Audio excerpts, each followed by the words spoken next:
The Lord bless you, precious heart dwellers. Today's October the 7th, 2015. And the Lord began tonight by saying, I want to talk to you about the coming tribulation.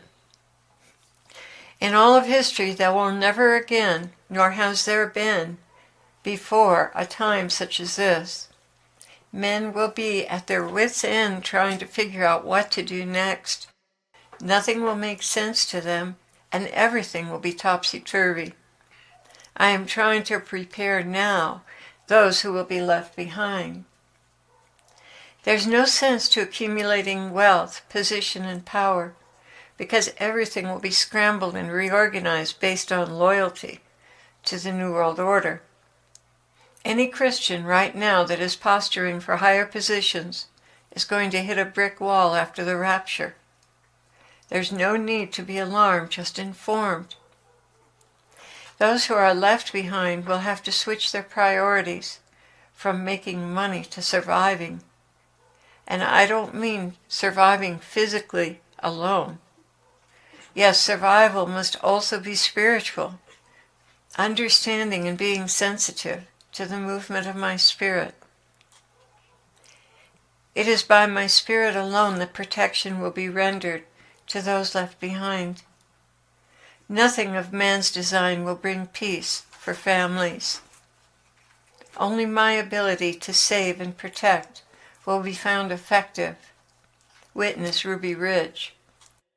My dear ones left behind, you cannot count on the guns to protect you. You must turn wholeheartedly to me and ask for my protection. I will protect you supernaturally if I am your only recourse. Those who live by the sword will die by the sword. And here I just want to take a break and remind you of the movie The Mission. For those of you who saw it, it's a wonderful movie for those of you who haven't. But the final scene was when the mercenaries were coming in to kill all the natives into the jungle. And there were two factions there. There were the group of natives that wanted to fight, led by one of the men, one of the Jesuit men. And the other faction was the one that wanted to pray.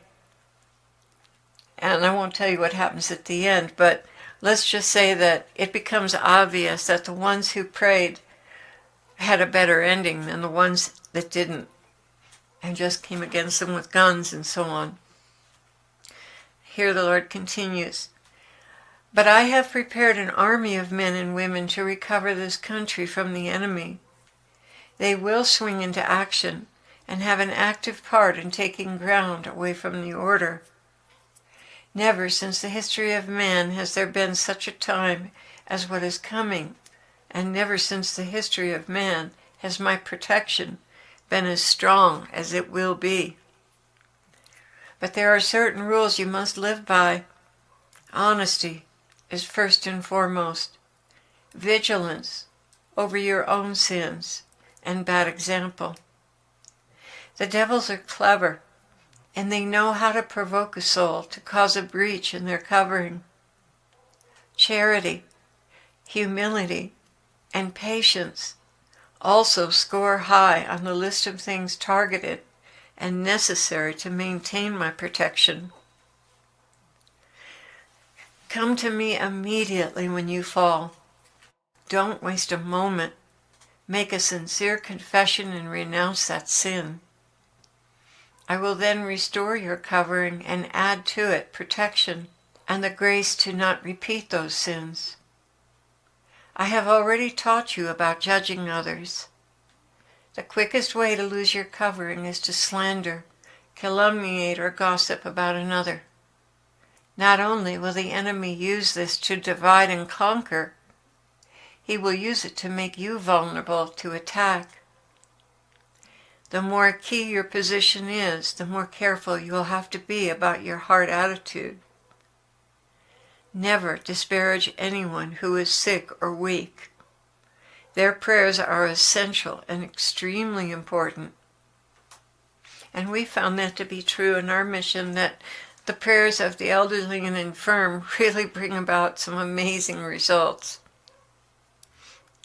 The Lord continued, your emotions will be your worst enemy.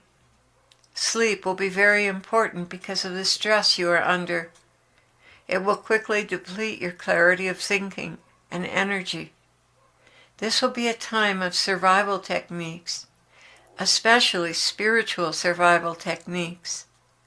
Prayer and charity will increase your chances of survival, and prayer will be your number one most powerful weapon.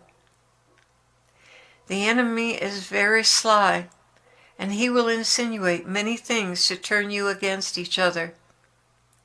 Sitting down and talking it out candidly, honestly, will completely foil his attempts to turn each of you against another. And of course, I'm sure I would like to add repentance to that. You know, once you figure out whose thinking was right or wrong, that whoever has made a bad choice in their thinking or are falsely accused, repentance is super important there, and to ask forgiveness of the other person. He continues, there will be much need for patience and deferring anger. There is always a reason behind a failure, and it is always a test of virtue for you to bear it with charity and brotherly love. Remember, you will be judged as you judge one another. If you want mercy, you must first met out mercy. You may see yourself as superior in the mix, but I guarantee that will be your downfall. Somehow, beloved, you must cultivate extreme respect for one another. It may look to you that another is inferior to you, but I look upon the heart, and he who loves more is superior in my viewpoint. You may excel at many things, but if you have not charity, well, that will only buy you pride and vainglory. There are souls that are so interiorly kindly and well disposed that even the most brilliant and accomplished person is far inferior to them. This is no longer the world or worldly affairs you are dealing with. It is strictly spiritual, and our standards in heaven are so far removed from yours they are unrecognizable. Rick Joyner's books bring to the forefront the importance of charity and true spiritual vision. And remember, none of you have absolutely perfect spiritual or scriptural understanding. Each person has a gift to add to the mix. Your task will be to find out and cultivate that gift and incorporate it. This will be a real trial of teamwork and deferential yielding to one another. And how well you take care of the weakest link will determine your success or your failure. Whenever you feel threatened, your first recourse is prayer. This should be your very first response. There will be many misinformation campaigns, as there always are in war, to turn attention away from what is really important. If you rely on me alone for your information, you will not fall for these sidetracks. There will also be attempts to flush out believers. Be very careful of those who say that they're going to make an alliance with you, but underneath it all, they really want to find out what your agendas are so they can report you. Each person among you has a unique purpose. Try to discover that and nurture it and honor it. Do not, under any circumstances, hinder a soul who is wanting to step forward and serve. Give them something to do, but do not deny them a job. That will seriously backfire on you. To feel needed, wanted, and important is the key to keeping the peace. When all work together synchronistically, all will feel satisfied. When things seem to be falling apart, pray against a spirit of division. This will constantly be the enemy's course of action. I want to say there also Lying spirits are responsible for division.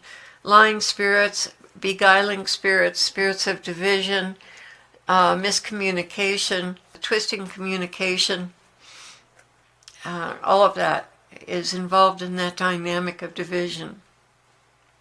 Continuing here, this will constantly be the enemy's course of action. Divide and conquer, or set someone up for failure and conquer. Be ever so supportive when one of you fails. Come to their rescue with warmth, security, and forgiveness.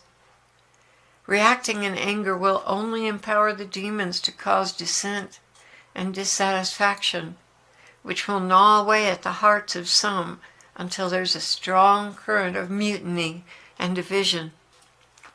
Never assume that something is good or a good opportunity. Always pray first and find out from me if it is something you should do. Remember the story of the Trojan horse. Everyone thought it was amazing booty from their enemy.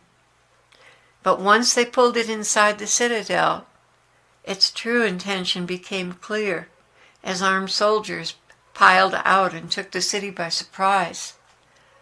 All in all, success can be had through this most difficult of times. But understand, I do not measure success by survival or prowess. My standard is love, and to die for me is gain. Do not fear those who kill the body, but are unable to kill the soul, but rather fear him who is able to destroy both soul and body in hell. Are not 2 sparrows sold for a cent? And yet not one of them will fall to the ground apart from your Father. That's Matthew 10:28.